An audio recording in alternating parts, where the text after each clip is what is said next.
5 साल की बेटी बाजार में गोलगप्पे खाने के लिए मचल गई। किस भाव से दिए भाई? पापा ने सवाल किया। गोलगप्पे वाले ने जवाब दिया, 10 रुपए के 8 दिए साहब। पापा को मालूम नहीं था गोलगप्पे इतने महंगे हो गए हैं। जब वे खाया करते थे तब तो 5 रुपए के 10 मिला करते थे। पापा ने जेब में हाथ डाला, 15 रुपए बचे थे। बाकी रुपए घर की जरूरत का सामान लेने में खर्च हो गए थे। उनका गांव शहर से दूर है। 10 रुपए तो बस के किराए में लग जाने हैं। नहीं भाई, 5 रुपए में 10 दो तो ठीक है, वरना नहीं लेने। ये सुनकर बेटी ने मुंह फुला लिया और बोली, अरे अब चलो भी पापा, नहीं लेने इतने महंगे। पापा के माथे पर चिंता की लकीरें उभर आई। अरे खा लेने दो ना साहब, अभी आपके घर में है तो आपसे लड़कर भी खा सकती है। कल को पराए घर चली गई तो पता नहीं ऐसे मचल पाएगी या नहीं, तब आप भी तरसोगे बिटिया की फरमाइश पूरी करने को। गोलगप्पे वाले के शब्द थे तो चुभने वाले, पर उन्हें सुनकर पापा को अपनी बड़ी बेटी की याद आ गई, जिसकी शादी उन्होंने 3 साल पहले एक खाते पीते पढ़े लिखे परिवार में की थी। ससुराल वालों ने पहले साल से ही उसे छोटी छोटी बातों पर सताना शुरू कर दिया था।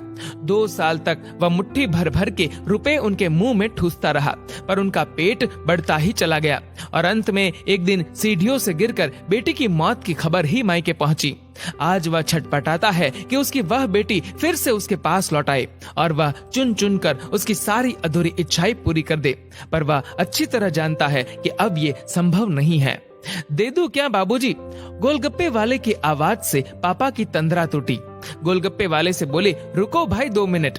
पास ही में किराने की दुकान थी जहां से उन्होंने घर के लिए जरूरत का सामान खरीदा था। वे तुरंत उस दुकान पर गए और खरीदी गई 5 किलो चीनी में से 1 किलो चीनी वापस की तो 40 रुपए जेब में बढ़ गए।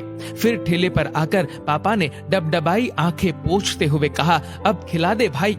हाँ, तीखा जरा कम डालना, मेरी बिटिया बहुत नाजुक है।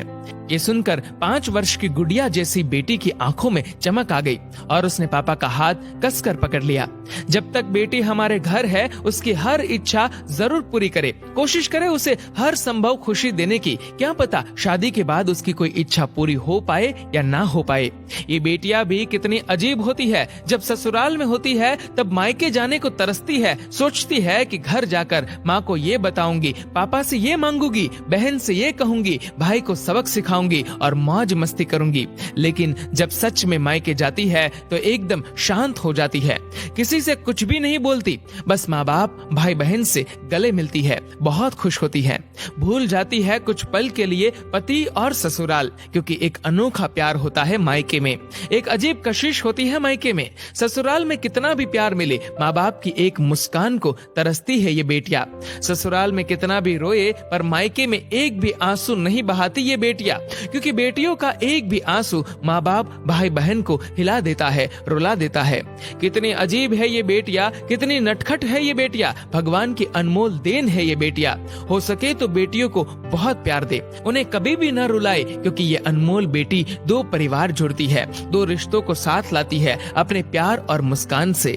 ईश्वर से प्रार्थना यही है कि सभी बेटियां खुश रहे हमेशा, भले ही वो मायके में हो या ससुराल में। खुशकिस्मत है वो लोग जो बेटी के बाप है, उन्हें भरपूर प्यार दे, दुलार करे और यही व्यवहार अपनी पत्नी के साथ भी करे, क्योंकि वो भी किसी की बेटी है जो अपने माँ बाप का घर छोड़कर आपके साथ पूरी जिंदगी बिताने आई है। उसके पिता की सारी उम्मीदें सिर्फ और सिर्फ आपसे है। दोस्तों, इस वीडियो को लेकर आपकी क्या